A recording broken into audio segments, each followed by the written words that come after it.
Angkasok, angkasok, angkasok.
Good evening, mga katambol.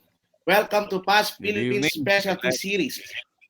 Yes, with me is the 2020 Gawad Boy awardee and the Percussion Faculty of UST and San Isabel, my colleague, Sir Daniel Bartolome.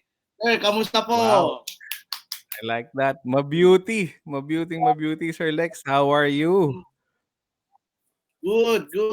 At pasalamat tayo sa Past Philippines dahil we're invited to host this special Isang event karangalan. na isang karangalan. Thank you po sa inyong lahat at inimbitan nyo kami, hindi nyo kami nakalimutan ulit. Yun. So yun. Bali yun nga. Ang sinundan nito yung 5th specialty series, yung kay Cara Wildman, di ba? Yung tungkol sa interactive drumming. Tungkol ba ito sa Sir Daniel? Napanood ko yun. That was very interesting. It's a new instrument for me. Looks like a tambourine pandiro, some kind of tabor instrument, no? It was a fun instrument. Nakita ko si Tusa. She was hosting with Ryan and Sir sa tour. So, yung sinundan nito was that specialties. Okay. So, napakalaking bagay nitong nangyayari sa Past Philippines dahil in every month meron silang may ginagawang series of educational tungkol sa mga perks. So talagang very educational at saka talagang interesting yung mga topics sa sunod-sunod. Parang It's very helpful, especially now na tayo ang lahat ay nasa bahay lang, no? So yes. with these kinds of activities and events, we get to communicate with other percussionists, tapos updated tayo with what's happening inside the country and outside the country regarding our profession, 'di ba? Regarding what we're studying, which is percussion. So tayo I can say we're blessed to have PAS Philippine chapter, and of course sa tour being the president, no, napakasipag, and sa mga officers nito, no, napakabuti ng inyong ginagawa. Tuloy nyo lang ang inyong mabubuting. Lalo na kay Sir Ryan, talagang grabe. Saka si Sarah, talagang sa act, talagang grabe yung trabaho nila. Talagang mai-push through lang itong diba? Mismo po kayo. Yeah. Thank you very much. Ayun, so bago natin umpisahan, we are requesting sa mga nanonood ng mga tambulista na ang request po ng guest speaker namin is mag-prepare kayo ng stick na pads kasi this is going to be interactive at talagang very educational to at talagang impromptu. Pwede nyo may apply yung gagawin. Yan, si Sir Daniel, meron na rin. Nandito na rin sa akin. Nandito na. So, yun. So, talagang very interactive yung gagawin at talagang for every topics, meron kaming gagawin na Q&A. So, you can interact with us. Pipili kami ng mga questions na pwede nyo tanongin. And then yun. So, talagang very... How will that work, Sir Dexter? Yung question nila, will it be sent by commenting on the Facebook page? Dun sa dito sa Facebook Live natin.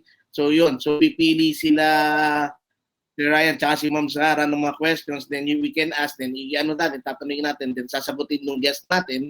So yun, so in every topics, ilang topics to? 3 topics, diba? So every topics, meron kami parang break, may point kami for Q&As, doon po tayo magtatanong.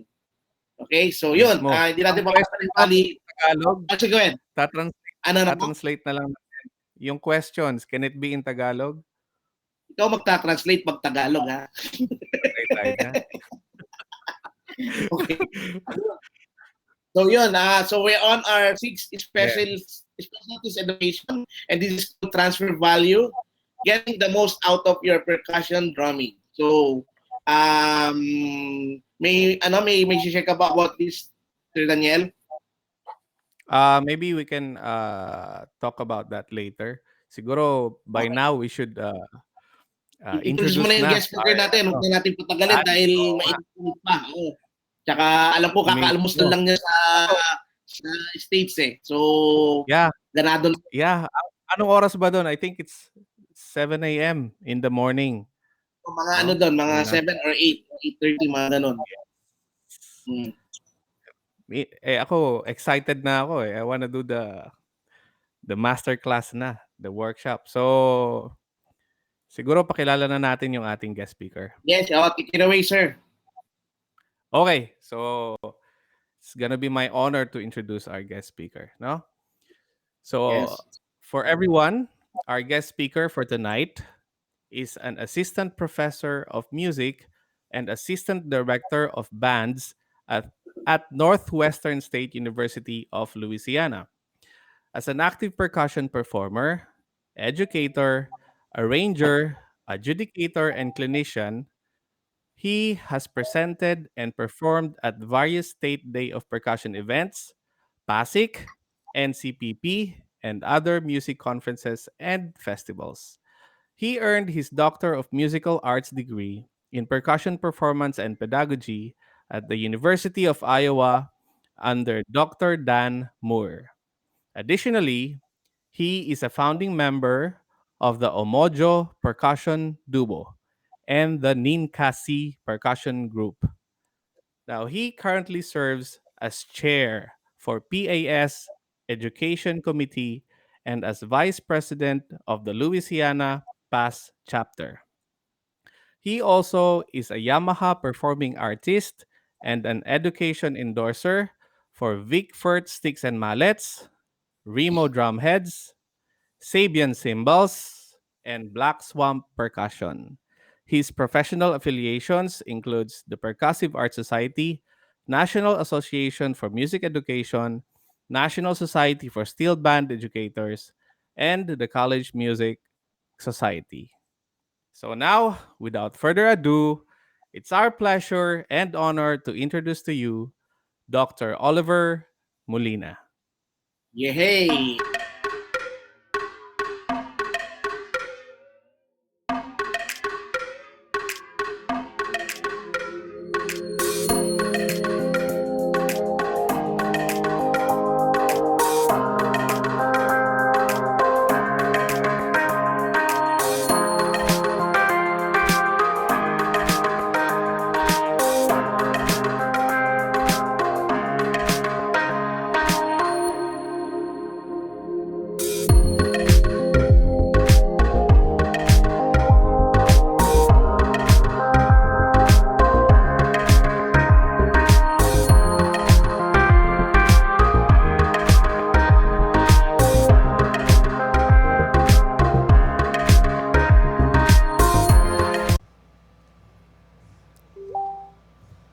Good morning, sir. All right.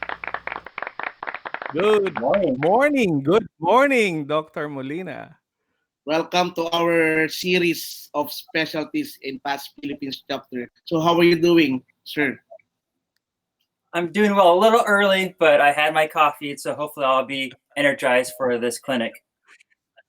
Wow, yun. So, yun. Sir, I heard that your parents are from Pangasinan. So I'm very overwhelmed that you're my kababayan. In short, I'm from also Pangasinan. Yeah. Nice. Kabaluyan. Yeah, Kabaluyan. So it's been a while since I've been to Yeah. the Philippines. I think the last time I was there was like 30 years ago when I was a kid. So hopefully I'll be Wow. able to go back soon, someday. Now that I'm an adult. So, Dr. Oh, Molina, how's your Tagalog? Can you speak and understand Tagalog? Not really. There are some words I may Okay. be able to understand. I don't really speak it. My parents didn't really teach us because they were too busy trying to make sure we had a nice life here in America. Okay, Oh. so I'm just gonna try. Kamusta ka, Dr. Molina? Maybe. Yeah. It's been a while. Okay, so now we have an idea of what level of Yeah. Tagalog you're in. So, So, welcome, okay. Dr. Molina, to Specialties, no? PAS Philippine chapter. Yan. So, there are things that I know about Dr. Molina, no? So, uh, I know that Dr. Molina cooks. No, I don't know if he loves to cook, but I know he knows how to cook because I was chatting with him days ago, and he was saying he likes adobo, but then his one of his favorite is the lumpia, the fried Mm. lumpia, or what we call lumpiang Shanghai that his mom makes. Am I right, Dr. Molina? Yes, Wow. it's very good. She doesn't make it too often because it's a lot of work. But I haven't had it in a while, so think I need to go back home and visit my parents so that she can make me more. Yeah. So that's how Filipino Dr. Molina is, no? His taste buds is still connected to Philippines. And Siyempre, of Dr. course. Molina is happily married to Rebecca, who loves sinigang naman, no? Sinigang is her favorite Filipino dish. Pinong And Pilipino, and ha? And she's not yeah, Filipino, but she is a and she's not nurse, and so Filipino. Yeah. That's very nice of her. Now, also you have a son whose name is Elliot. How young is he? he's about to be 2 years next month. 2 years old next month. Oh, very cute. So is he started to hit some things already, sir? Yes, I have a marimba at home and a steel pan at home, so he plays that often. And then he just finds like random drums around the house and pots and pans and whatnot. So hopefully he'll play drums like his dad. Okay. Yeah, we're Yeah. hoping for that too. So Dr. Molina is I hope you don't mind if I tell everyone your age right now. He's 37, no? Dr. Molina is 37. He grew up in Oakland, California. He spent his 6 years there, and then after that he moved to Guam for 2 years, and then after Guam he went to Florida, and that's where he took up his bachelor's of music education in Florida, and then moved to Arkansas for his master's degree, and then finished his doctorate program at Iowa. Is that all right?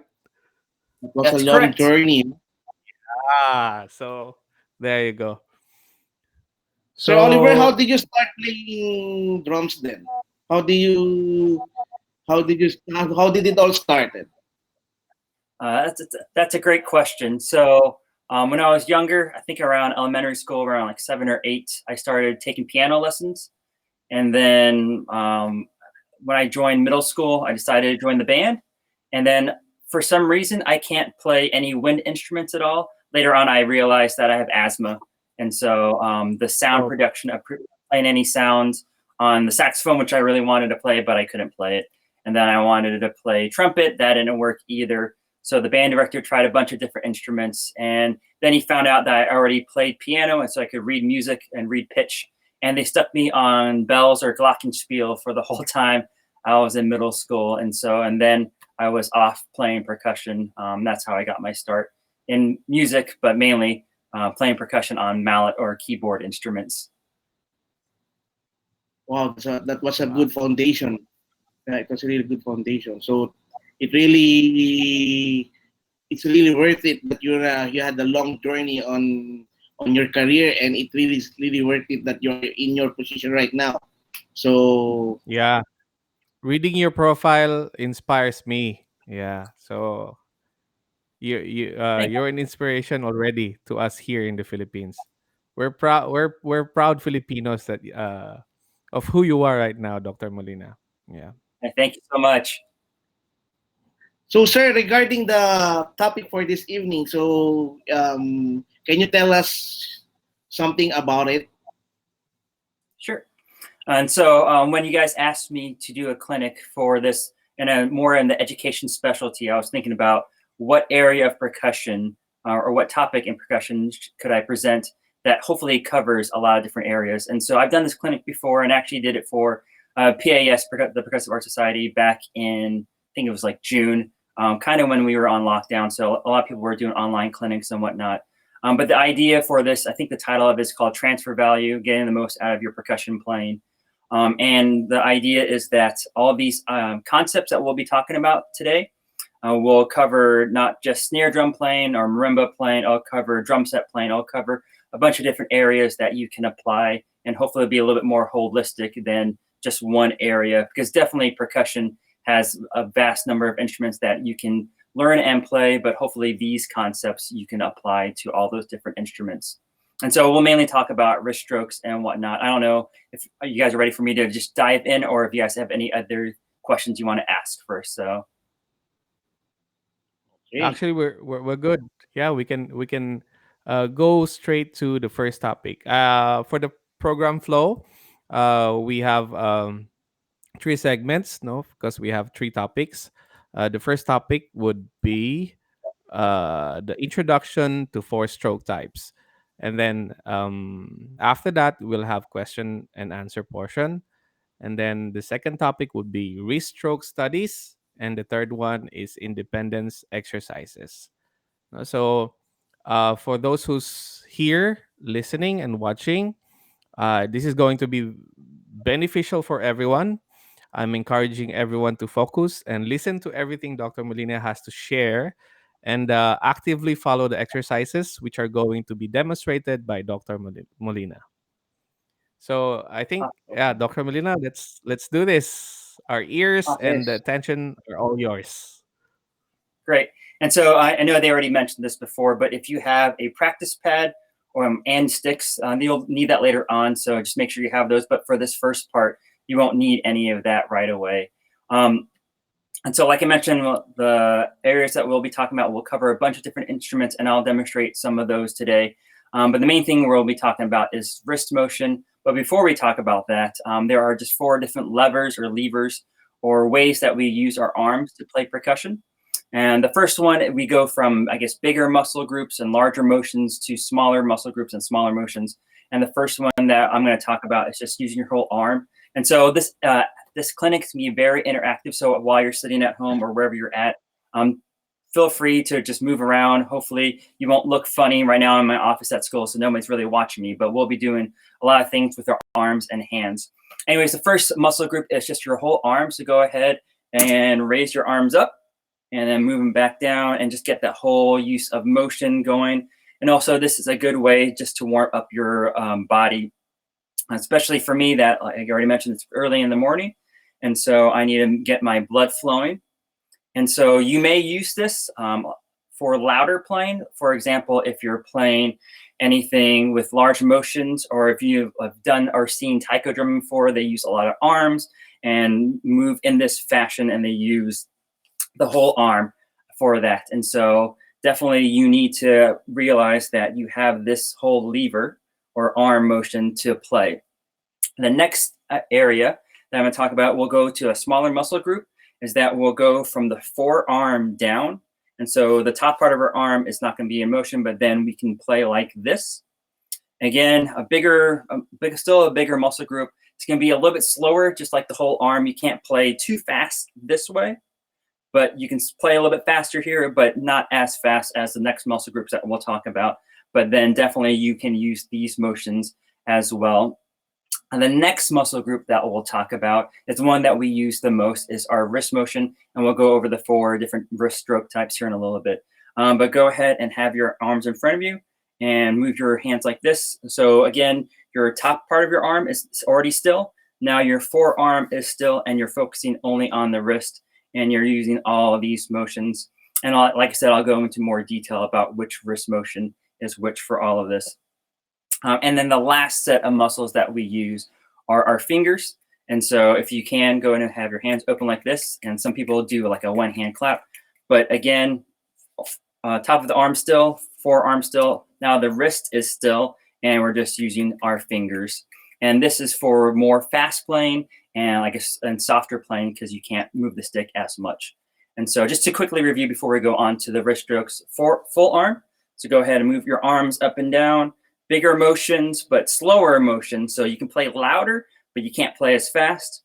And then we go again to the forearm down, faster, but still a little slow, because it's a lot of motion and movement and mass to move right here. And then we go to the wrist motion, and then fingers. And then that's hopefully the fastest, because the fingers are the smallest muscle groups, and you can hopefully manipulate the sticks a little bit faster to play all of that stuff. Anyways, the next area that we'll talk about, and I'll demonstrate some of these for you, and then we will do some of them together with some exercises after the next Q&A session, is that there are 4 basic wrist strokes. And hopefully you guys have, I believe there was a link sent out for a clinic handout.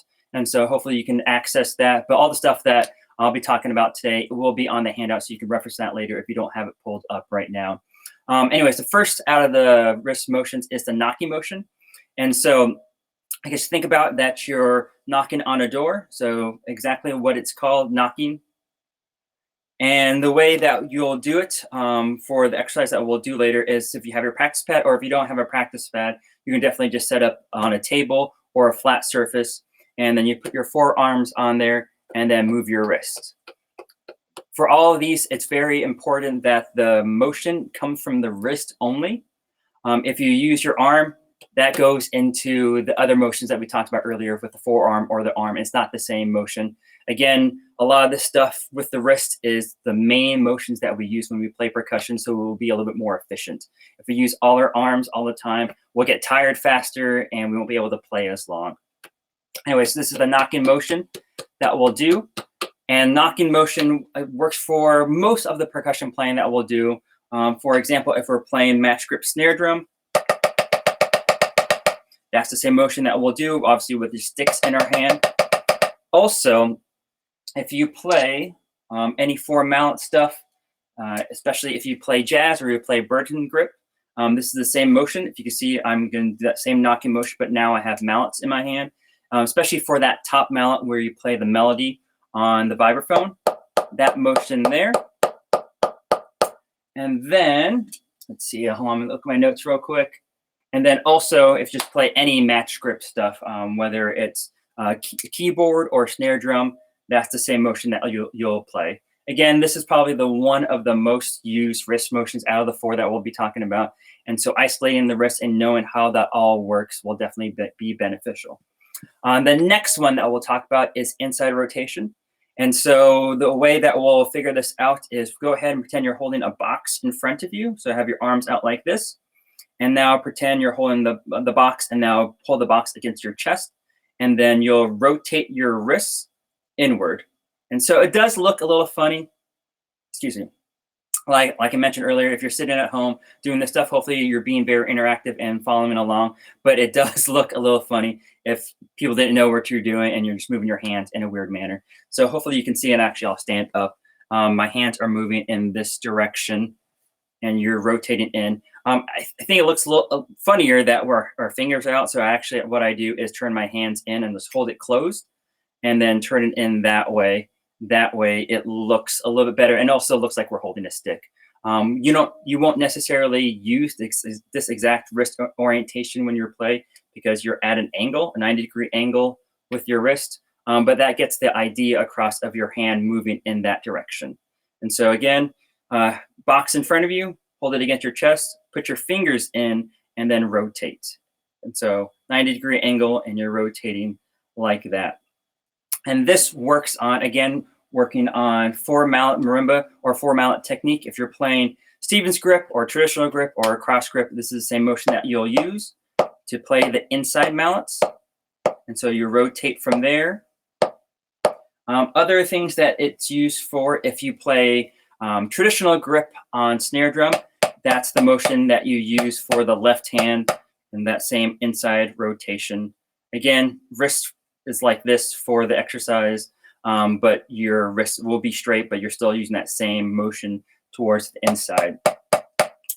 Also, if you play, especially in the marching idiom or marching band world, if you play bass drum, the surface is more vertical as opposed to flat like a snare drum. That same motion that you can play on a vertical surface, so like marching bass drum for a marching band, that same, this way, the same motion as well for all of that.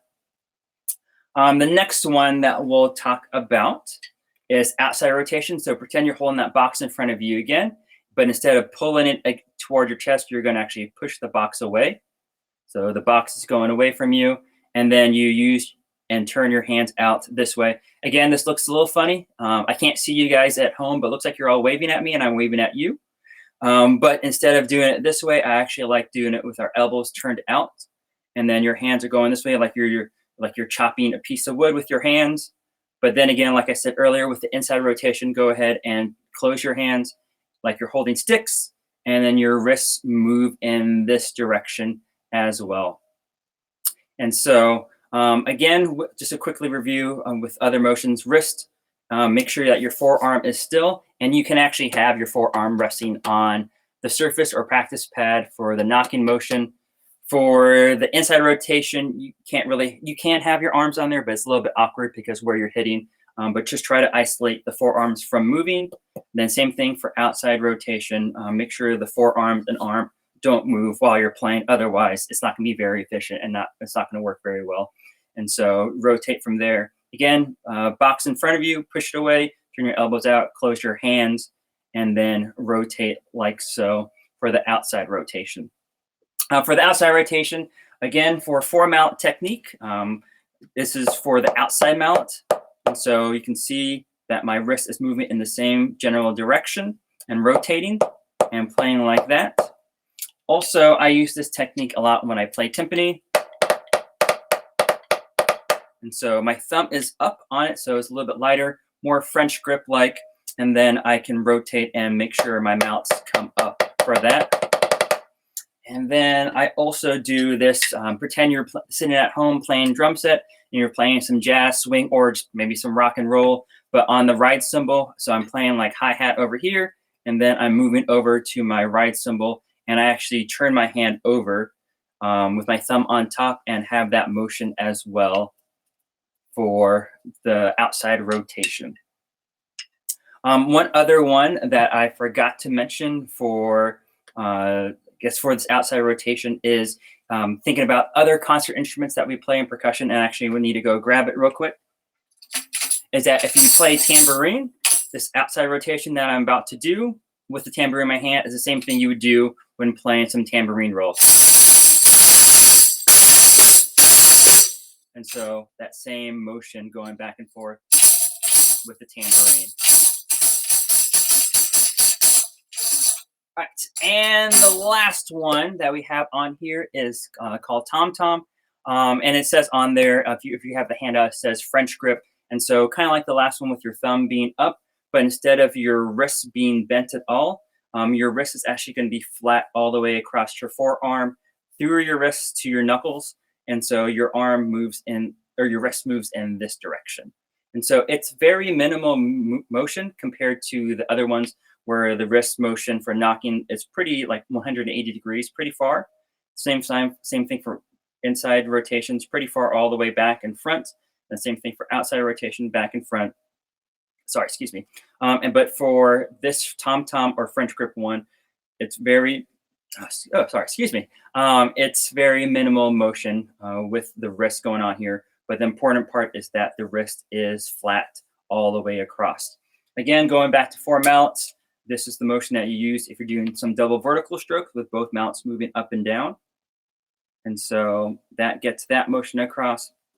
Also, the reason why it's called tom-tom, again, pretend you're playing drum set, you're playing some ride cymbal over here, and then you're playing some really crazy fill across the toms.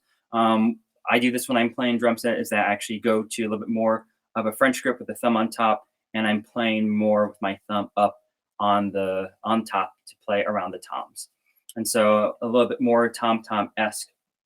Other things that I'll talk about when it comes to concert percussion or auxiliary instruments, if you're playing triangle, you also will play with the tom-tom or French grip type thing, where I'm holding the triangle beater with my thumb on top, and then using that motion with the wrist to play the triangle.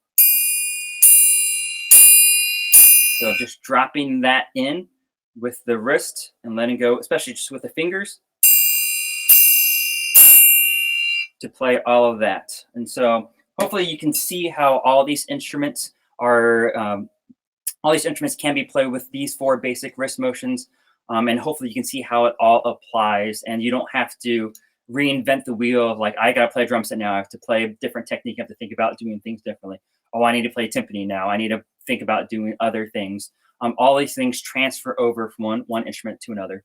One more thing that I forgot to mention, because I want to make sure I talk about it, because I brought the instruments in and so let me actually move the practice pad, is going back to the knocking motion. If you're playing crash cymbals, and especially if you're playing lots of fast notes on crash cymbals, for example, if you're playing the orchestral excerpt, Nine on Ball Mountain, or the finale from Symphony Number 4 by Tchaikovsky, there are a lot of fast notes in it. And something that I recommend, and it's kind of weird because you don't necessarily think of wrist motions for playing crash cymbals, especially if you're just playing some big notes or loud notes. But especially when they're fast, you have to think about how fast you can play them, because you can't muscle them out because the cymbals are large. And again, you're going to wear yourself out doing all of that. And so the motion that I actually recommend is the knocking motion. And so going back to just using your wrist, and when you warm up, you may just do some of these motions already. But if you take a pair of cymbals and play them and use them in your hands and just hold them and use that same motion, you should be able to play a little bit faster. So let me grab the cymbals real quick. And I apologize for the sound, because obviously this can be a little bit loud, but hopefully you understand the idea. So what I'm going to do, so my right hand's on top, and I'm just going to use that same wrist motion that I talked about earlier with the knocking, and then play the cymbals. So my left hand's going to be pretty still. My right hand's going to do all the work.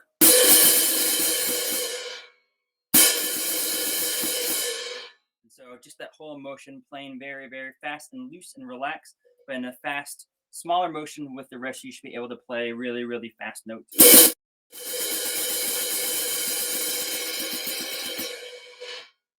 And so I'll put those down.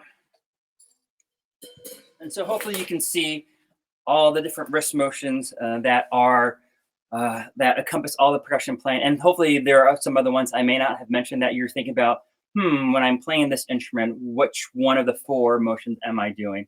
There are a couple of variations to the outside and inside rotation ones, especially if you're doing independent rolls on marimba or any keyboard instrument. That's kind of the outside and inside rotation, because your hands kind of moving back and forth. And then also some double and triple lateral things, because your motion actually changes up a little bit because of the stroke. And so, but the 4 basic motions, again, are knocking, inside rotation, outside rotation, and then tom-tom or French grip with your thumb on top. And we'll go over some exercises to apply these in your daily practice and also get your brain going, because a lot of stuff that we do, we need to make sure that we're actively engaged and mentally focused. And the sooner that you can apply that to warming up, not just mindlessly playing through some things, you can actually go through them. And then when you actually get to your repertoire or anything you need to play, your brain's already warmed up, your hands are warmed up, and then you'll be more engaged when you practice. And so those are the 4 different wrist stroke types. And then I think we have a short Q&A, and then we'll go into some examples of applying them to some warm-ups. Whew. Yeah. Wow. I We had are to just move on the front because topic, and it's really full, punong-puno, no? Talagang grabe. So yun. I Dun lang love the sa simple 4, part, because yeah, the we simple part. used to And play. Me and Sir Lexer used to play in an orchestra, and I think the piece that requires that was that the Bob Mountain piece. I think it was it was part of a repertoire that we did, and I can't remember if who was playing the cymbals, if it was me or Sir Lexter. So yeah, I guess that really will work. It's a knocking wrist movement. Yeah, so you can play it really fast. So Sir Lexter, how would we host the question and answer? maybe we just need to ask anything about Sir. If you have some questions, feel free to ask Sir Daniel. Then we can move to the next topic. Na if there's no more questions from the audiences, then we can proceed. So, you have any Okay, questions, Sir Daniel? so Feel free to ask. yeah, I have a short question. No, I'll start first. So, how long have you been doing these exercises, Dr. Molina? Is it ever since you started playing percussion, or in your graduate school level? Great question. So I actually learned this from my undergrad teacher, Jeff Moore, from the University of Central Florida. And the very first lesson that you take with them when you start college is going over these 4 different wrist stroke types and the exercises that we're about to do. So I've done them, I guess I started college in 2001. And so I've done them since then. I actually do the same thing with my students now, that we go over these and hopefully they can see the application and the transfer value of all of these. And so learning how to play these will help all of your percussion playing. Okay. Okay. So, um, regarding the what we just did earlier, you didn't really we didn't really need sticks, no, we don't need sticks. We just need pads, and we can do it anywhere we want. Because right now, like everybody's at home. Here in the Philippines, we're under lockdown, so students are not allowed to go to schools. So this exercises will really help us educators if we can share them to students, things that they can do at home, which will benefit them even without the instruments. So thank you for Yeah, with this. only those types Yeah. of 4 types of warm up, it will be really helps the student a lot to improve their dexterity and their wrist movements. It's really a big help for sure. Yeah, because students here don't normally have a marimba at home. We don't have timpanis at home. Even us teachers, we don't have those instruments at home. So to keep in touch or intact with percussion playing, I think what we did earlier, the first topic, is a big help for us. And I Yeah. So know, Sir Lex, yes, go Yes, ahead, sir. Go Dr. ahead. Go Neil. ahead, sir. Albert. uh, yeah, we were on lockdown at here as well last year around March, and we didn't finish off our spring semester. And so what I did was I gave my students exactly the stuff that we're about to go over, and they used them at home since they didn't have marimbas or keyboard instruments. All they really had at home was a practice pad, and so they were still able to work on their technique away from the instrument. And then when they got back to school this last school year in the fall, their hands were still in shape and they were able to still play all the stuff they needed to. Sir, I got a question also. Okay. How do you overcome the strain? So of course there will be strain on ano, especially if you're just about to start doing those warm-ups. And how do you overcome the strains or the, let's say, the sort of pain or sort of soreness when you do that, when you do those warm-ups? How do you overcome those? How did you overcome those? Gotcha. And so it's very important to, anytime you warm up, you spend some time going from, I guess, lower and slower motions to more, I guess, more fast and bigger motions. And then also spending some time doing some stretching and warming up in other ways. And then also at the end of your practice session, spending some time stretching everything out. There's a lot of talk about dynamic stretching versus static stretching. Something that I do, especially it's kind of cold here. It's like 40 degrees. I don't know but that translates to Celsius if you guys do Celsius over there. But when it's cold, it's definitely good to warm up your muscles. And so something that I do is put my hands under warm running water for a little bit, and actually get my forearms in there as well, so that when you actually start playing, you're not doing it from cold muscles, you're doing it from warmer muscles, and then then going into the exercises that we're about to do, warm them up a little bit faster before you actually start playing. And then, like I said earlier, when you end your practice session, make sure that you stretch out as well, because your muscles need some time to recover and stretch out. And so there's a lot of stuff on the front end and back end to make sure that you don't injure yourself in the long run. That's important to do. That I try to do daily myself. Wow. So thank you for that advice and tips. So probably we're gonna start doing those stuff after this show, right, Sir Daniel? Yeah, A question came in. It's from Royce Ron Concepcion. So can I read the question? His Go, go, his go. question is, what's your marching band or concert band before? What was your marching band or concert band before?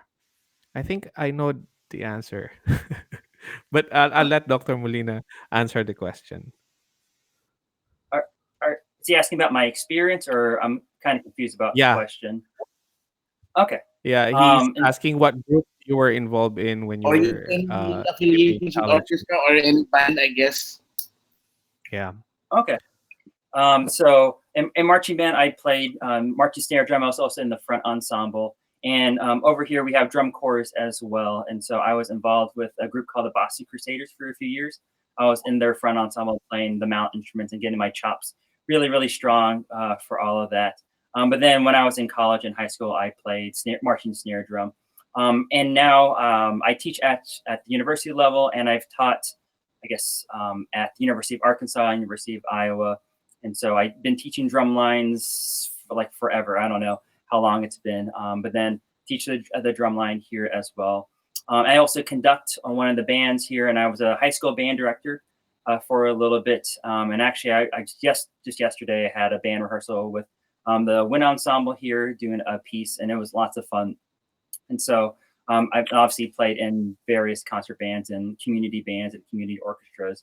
And I play in a regional orchestra here in Louisiana. And so lots of various experiences. And that's the great thing about percussion, is that you can play one area of percussion, but then you can also play different areas, as opposed to not anything against like other instrumentalists. But if I played the cello or the flute or something like that, it's very classical based, which is great because they have their niche in that.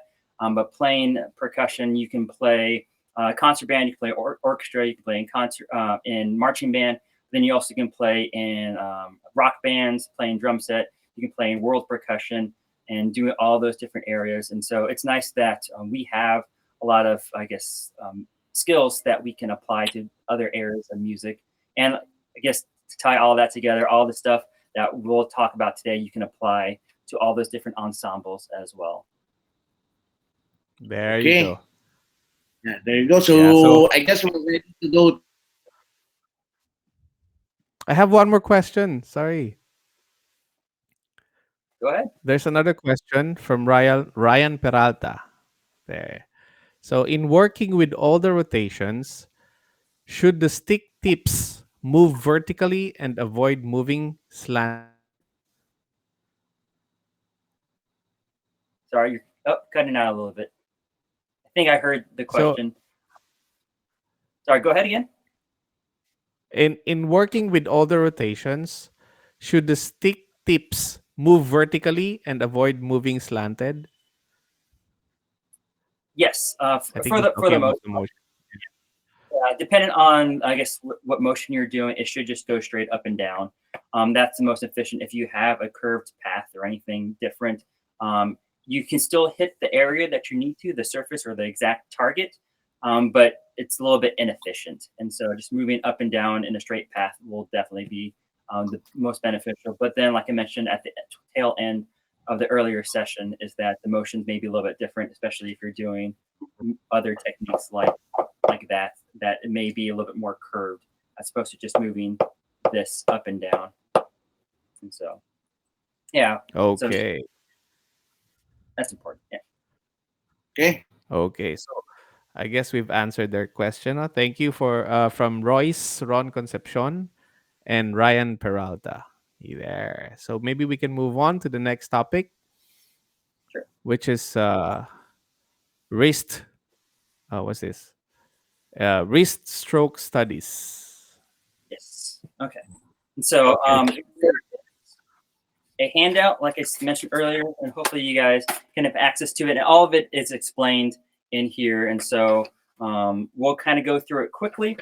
But the main thing that you need to look at is on the second page. There should be a nice table of different things you can do. And these are only some basic examples. And then if you feel like you can master these and you want to try a bunch of different things, you can add these different variations to your own playing. Anyways, this column has two basic ways to do it. Either you can say the rhythm, or you can play the rhythm, or do the opposite. And so we'll actually go ahead. And so there should be on the third page of this handout a page of 16th notes with accents on them. And I believe, yeah, they already pulled it up. And so we'll go through only a few of them so that you get the ideas across.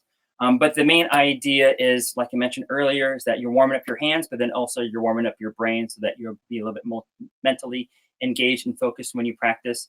And so you can play exercises that you can mindlessly do. Something that I'm guilty of and I've done more recently is that I watch Netflix or just watch TV, and then I just drum and just keep my hands moving. I'm not necessarily focusing on anything, but I'm just working on technique.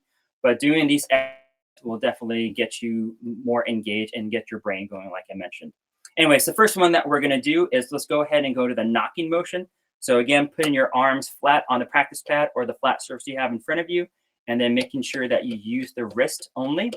And the way we'll do it, like it's explained in the handout, is that you will do the knocking motion with as double stops or both hands together.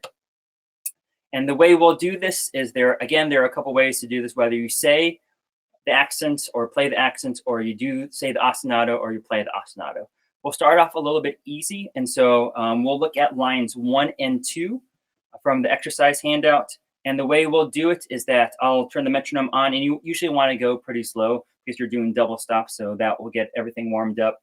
Is that you'll say the downbeats 1, 2, 3, 4, but then you'll play the page or the first two lines, numbers 1 and 2, on the exercise. And so, for example, I'll turn a metronome on. You guys can hear that. I'll turn it up all the way. Is that, again, as an example, I'll say the downbeats 1, 2, 3, 4, and then I'll use my hands to play the accents. And so a lot of this stuff is kind of independence based, and we'll go over that with some sticks here in a minute. But the sooner that you can think about independence, this will help your playing down the road, that you can subdivide a little bit better and have better timing. And also for those of you guys who play drum set, or we'll get into drum set a little bit more, the sooner that you can do this and think about doing more coordination independence things will help you down the road. Anyways, all right, so the first exercise, again, a knocking motion, saying the downbeats 1, 2, 3, 4, and then playing the page and having nice strong accents whenever it comes up. So I'll demonstrate it. I'll just play number 1 for now, and then see if you guys can jump in and try it out, and then we'll try it again here in a second. So it'll be a 1, 2, and number 1, go, and 1, 2, 3, 4, 1, 2, 3, 4, and stop. All right. And so hopefully you can see counting out loud. So making sure I know exactly what the downbeat is, and then focusing on that wrist motion. I could, again, just sit there and do this and talk to you guys the entire time. I'm getting the same warm up, but I'm not engaging my brain and then working on the independence. So let's try number 1 again. Again, say the downbeats and then play the page. Let's actually do lines 1 and 2, and you have it on the screen if you don't have the handout available. And 1, 2, ready, and go. And 1, 2, 3, and 4. Sorry. And 1, 2, 3, 4. Number 2. 1, 2, 3, 4. 1, 2, 3, 4, and stop. Cool. And so hopefully it's working out at home. It is a little bit of a challenge the first time you do it. I remember the first time I did this when I was a college freshman, like, I can't do this. This is really, really hard. But the more time, just like in anything that you do in life and percussion, the more you do it, it'll just click sooner. And then you'll be able to do all of that. And so the other way to do it, and we'll just go over these kind of quickly because I know time is limited with us today, is that we'll do the reverse. So let's do lines 1 and 2 again. But this time we're going to actually play the downbeat. So it'll be 1, 2, with the hands. So hopefully you can hear the accents that I'm doing and see the accents. But then we will say the accents that are written on the page. And you can use just different syllables. The way I was taught is using the syllable bop. And so we will bop the accents.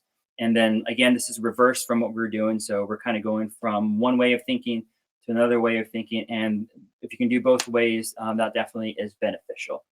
So let's do lines 1 and 2 again. This time we'll be playing the downbeats or accenting the downbeats with our hands, and then bopping or saying the word bop when we see the accents. Let's try that. And 1, 2, together and go. And bop, bop, bop, bop, bop, bop, bop, bop, bop, bop, bop, bop, bop, bop, bop. And there you go. And so again, you may feel really awkward and may not be able to do this right away, but please continue to try it. And I bet between from now, or it'll take you about a week to actually figure out how this all relates and works together. Something that I'm doing while I'm doing this, I'm still thinking all the 16th notes, even though I'm not saying them, maybe playing them. But again, this helps with subdivision. When you're playing a groove, you want to make sure that you're locking into the pocket and making sure that it's nice and steady. But if you're thinking about all the beats and filling that space up so you're not rushing or dragging, will definitely help out. So you're doing 2 different things, but you're always just thinking the time of subdividing through all of that. Let's go ahead and let's go on to lines 3 and 4. And what we'll do is we'll go to the inside rotation. So think about holding that box in front of you, turn your hands in, hold the box against your chest, then turn your hands in this way, and then make sure your arm isn't moving up and down, but you're rotating this way. And let's count the upbeat. So be saying and with the metronome, and then we will play lines 3 and 4. And let's try that out. So again, saying the upbeats and then playing the accents with our hands. And 1 and 2. Sorry, let's figure this out. And 1 and 2. Saying the upbeats. Ready and go. And and and and and and and and and and and and stop. Cool. And so be careful of that one. I'm actually sometimes you actually do this on a pillow or put a towel on the practice pad, so it's not so much impact on my hands. But definitely make sure the wrist rotation is correctly and you're getting those accents nice and strong. And so that one obviously is a little bit harder because we're not thinking about the downbeat. We're obviously listening to the downbeat on the metronome, but just having that different mentality of where the beat is will definitely help. But then also I'm still counting all the 16th notes in my head to make sure that we lock into that groove. Let's try that one again to give you guys another shot. I did okay, but definitely could do a little bit better. And then feel free when this clinic's over, try all these out and try out. There's, I think, 10 different variations on the handout that you can try. And we'll try some of the harder ones in a little bit. Some of you guys may be experienced drum set players and you guys are thinking, oh man, this is easy. Don't worry, it will get harder in a minute. Anyways, let's do lines 3 and 4 again. And we'll do inside rotation, saying the upbeats. And 1 and 2, lines 3 and 4, ready, and and and and and and and and and and and and and stop. Cool. So hopefully that was a little better. That was the second time around, so hopefully you're understanding how this kind of works with the counting out loud and the playing. All right, so in the interest of time, I'm gonna go to, let's go to lines 5 and 6. Let's go to the outside rotation, and we're gonna go a little bit more advanced if you guys are ready for some of that stuff. And the way we'll do it is, if you have that, I'm gonna pull out my sheet. Again, there are 10 basic variations that you can do with this. And one of my favorite ones out of it is number 7, which is the son clave. So if you play a lot of Afro-Cuban music or salsa music or stuff like that, you understand that rhythm, which is 1 and 2 and 3 and 4 and 1 and 3 and 4 and 1. Bop, bop, bop. And the fun part that we're about to do is that we'll bop that. It's a little bit easier with the chord notes and the upbeats because it's very regular. With clave, it's it is syncopated. It is regular. The more you play clave and play in that style, you'll get used to just doing this.